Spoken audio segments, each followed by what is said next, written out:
So student, आज का हमारा टॉपिक है photosynthesis, its process and functions. तो चलिए आइए चलते हैं हम अपने टॉपिक की ओर। Most life on earth depends on photosynthesis. पृथ्वी पर ज़्यादातर जो जीवन है वह फोटोसिंथेसिस पर डिपेंड करता है। The process is carried out by plants, algae and some types of bacteria. जो यह प्रक्रिया होती है वह प्लांट्स के द्वारा, एल्गी के द्वारा और सम टाइप्स ऑफ बैक्टीरिया के द्वारा कैरिड आउट होती है, which capture energy from sunlight to produce oxygen. जो कि सनलाइट से एनर्जी को कैप्चर करते हैं ऑक्सीजन को प्रोड्यूस करने के लिए, and chemical energy stored in glucose. और जो केमिकल एनर्जी होती है उसको ग्लूकोज शुगर के रूप में स्टोर करते हैं।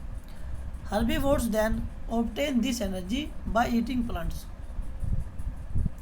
हर्बीवोर्स मतलब वे जीव जो कि प्रोड्यूसर्स यानी प्लांट्स को खाते हैं। यहाँ पर जो प्रोड्यूसर्स हैं वे प्लांट्स का रोल निभाते हैं। And carnivores obtain it by eating herbivores. और जो कार्निवोर्स होते हैं वह हर्बीवोर्स को खाकर एनर्जी को प्राप्त करते हैं।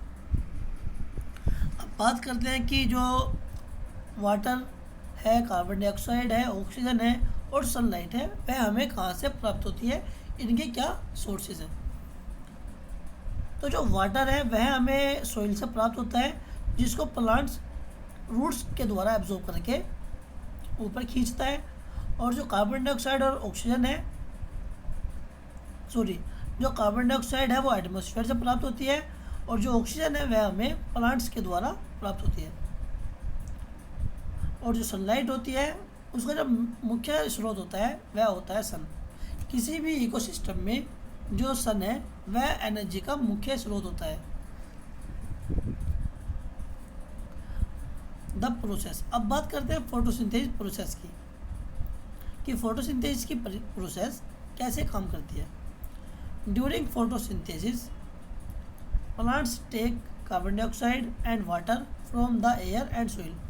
जैसे कि हमने बताया, फोटोसिंथेसिस की प्रक्रिया के दौरान जो प्लांट्स होते हैं वह वायु से कार्बन डाइऑक्साइड को लेते हैं और मिट्टी से जल को प्राप्त करते हैं।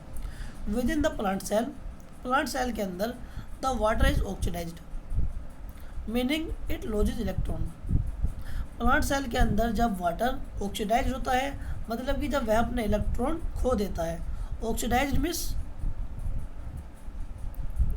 का मतलब है meaning it loss electron, while the carbon dioxide is reduced.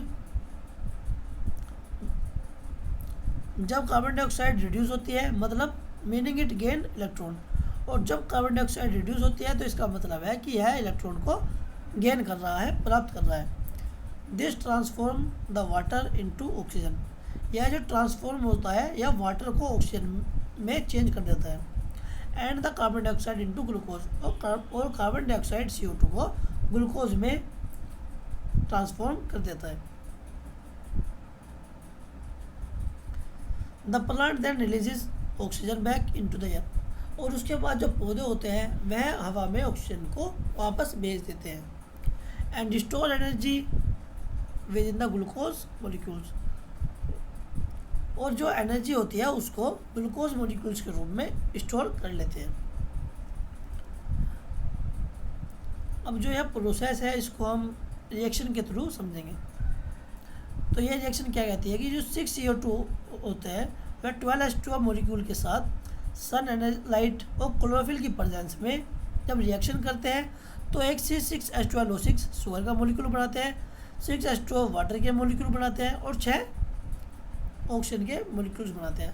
और बाकी जो रह जाता है वह एटमॉस्फेयर में वाष्प के थ्रू उड़ जाता है। अब बात करते हैं क्लोरोफिल। क्लोरोफिल क्या होता है? क्लोरोफिल का हिंदी में मतलब होता है हरित लवक। Inside the plant cells are small organelles called chloroplast. Plant cell के अंदर छोटे छोटे ऑर्गेनेल्स पाए जाते हैं जिनको हम क्लोरोप्लास्ट कहते हैं। विच store the energy of sunlight, जो कि सनलाइट की एनर्जी को स्टोर करते हैं। Within the thylakoid membrane of the chloroplast is a light absorbing pigment called chlorophyll. Thylakoid membrane के साथ मतलब जो क्लोरोप्लास्ट की थाइलाकोइड मेम्ब्रेन होती है, ये वाली ये इसको हम थाइलाकोइड बोलते हैं। इसमें लाइट एब्जॉर्बिंग पिगमेंट पाया जाता है जिसको हम क्लोरोफिल कहते हैं।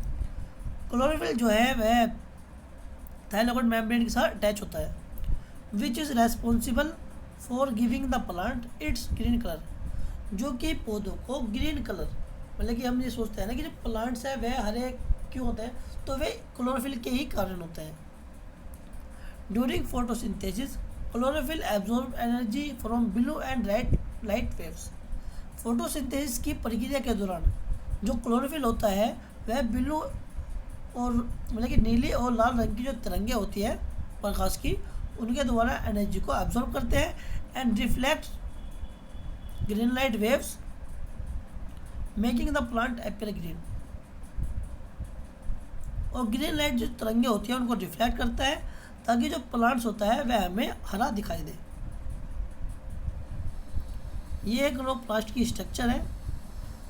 Chloroplast contain chlorophyll A light absorbing pigment. यह 3 डायमेंशनल मॉडल है क्लोरोप्लास्ट मेम्ब्रेन का। ये हमारी जो हरे रंग की है ये होती है हमारी आउटर मेम्ब्रेन, ये लाल वाली है ये इसको बोलते हैं इनर मेम्ब्रेन, और जो ये सिलेंडर टाइप है इनको हम ग्रेनम बोलते हैं। जो ये हरे रंग के है ना ये वाले, इनको हम ग्रेनम बोलते हैं। स्ट्रोमा जो ये लाल रंग का रिक्त स्थान है इसको हम स्ट्रोमा बोलते हैं। Where does this process occur. अब बात करते हैं कि जो यह प्रोसेस है फोटोसिंथेसिस की, यह कहाँ पर होती है। Chloroplast are the sites of photosynthesis in plants. पौधों में फोटोसिंथेसिस की साइट्स क्लोरोप्लास्ट है एंड ब्लू ग्रीन एल्गी। और ब्लू ग्रीन एल्गी और प्लांट्स में फोटोसिंथेसिस की जो साइट्स है, केंद्र है, वह क्लोरोप्लास्ट है। All green parts of a plants, पौधे के जो सभी ग्रीन पार्ट्स होते हैं इंक्लूडिंग द ग्रीन स्टेम, हरे तने, ग्रीन लीव्स, हरी पत्तियां and sepals, floral parts comprise of chloroplast. वे सभी फ्लोरल पार्ट्स जो कि क्लोरोप्लास्ट से मिलकर बने होते हैं। ग्रीन कलर प्लास्टिड, और ग्रीन कलर प्लास्टिड भी ऑल ग्रीन पार्ट्स होते हैं। These cell organelles are present only in plant cell. जितने भी ये सभी भी जिक्र हुआ है इन पार्ट्स का, ये सभी ऑर्गेनेल्स जो है वह प्लांट सेल में ही पाए जाते हैं and are located within the mesophyll cell of leaf. और जो पार्ट्स होते हैं वह पत्ती के मेसोफिल सेल्स में लोकेट होते हैं, मतलब कि पाए जाते हैं। Photosynthetic pigment. अब जो फोटोसिंथेसिस की जो प्रोसेस होती है उसमें कुछ पिगमेंट भी काम आते हैं। वे पिगमेंट कौन कौन से होते हैं। Number 1 chlorophyll A, number 2 chlorophyll B, number 3 xanthophylls, number 4 carotenoids. The process of photosynthesis occurs in 2 stage. Photosynthesis की जो प्रक्रिया है वह 2 स्टेजेस में कंप्लीट होती है। नंबर 1 लाइट डिपेंडेंट रिएक्शन और light reaction. Light dependent reaction मतलब कि जो लाइट पर डिपेंड होती है। अब नंबर 2 है लाइट इंडिपेंडेंट रिएक्शन और डार्क रिएक्शन। जो सेकेंड स्टेज होती है उसको हम कहते हैं लाइट इंडिपेंडेंट, मतलब यह लाइट से मुक्त होती है, मतलब इसका प्रकाश से कोई लेना देना नहीं है, इसलिए इसको डार्क रिएक्शन कहते हैं। Number 1 light reaction of photosynthesis और light dependent reaction. Light reaction is the first stage of photosynthesis process. जो लाइट रिएक्शन होती है, अगर आपसे कहीं पूछता है कि फर्स्ट स्टेज ऑफ फोटोसिंथेसिस कौन सी होती है, तो आप सीधा लाइट रिएक्शन को टिक करेंगे। In which solar energy is converted into chemical energy in the form of ATP and NADPH। वह प्रक्रिया जिसमें सोलर एनर्जी को केमिकल एनर्जी में कन्वर्ट किया जाता है in the form of ATP and NADPH। ATP और NADPH के फॉर्म के रूप में। अब जो एटीपी है उसकी फुल फॉर्म मैं यहाँ बता देता हूँ, क्योंकि एटीपी और एनएडीपीएच की फुल फॉर्म बहुत ही ज़्यादा पूछी जाती है। तो एटीपी की फुल फॉर्म है एडिनोसिन ट्राइफॉस्फेट, इसको याद कर लीजिए पक्का। And NADPH nicotinamide adenine dinucleotide phosphate. मैं एक बार फिर कह रहा हूँ कि जो एटीपी और एनएडीपीएच है इनकी फुल फॉर्म बहुत ही ज़्यादा, चाहे 10th की क्लास हो, 12th हो या फिर कॉम्पिटिटिव क्लास हो, ये पूछा ही जाता है। सो चलते हैं। The protein complexes and pigment molecules help in the production of NADPH. जो प्रोटीन के कॉम्प्लेक्सेस होते हैं और पिगमेंट मॉलिक्यूल्स होते हैं वह एनएडीपीएच और एटीपी के प्रोडक्शन में हेल्प करते हैं। बात करते हैं drug reaction of photosynthesis light independent reaction. Drug reaction is also called carbon fixing reaction. जो ड्रग रिएक्शन होती है उसको कार्बन फिक्सिंग रिएक्शन भी कहते हैं। It is a light independent process.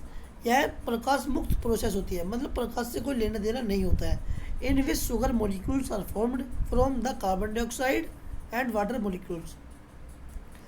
जिसमें कि जो शुगर मॉलिक्यूल होते हैं वह कार्बन डाइऑक्साइड और वाटर मॉलिक्यूल से फॉर्म्ड होते हैं, मतलब बनते हैं। The dark reaction occurs in the stroma of chloroplast.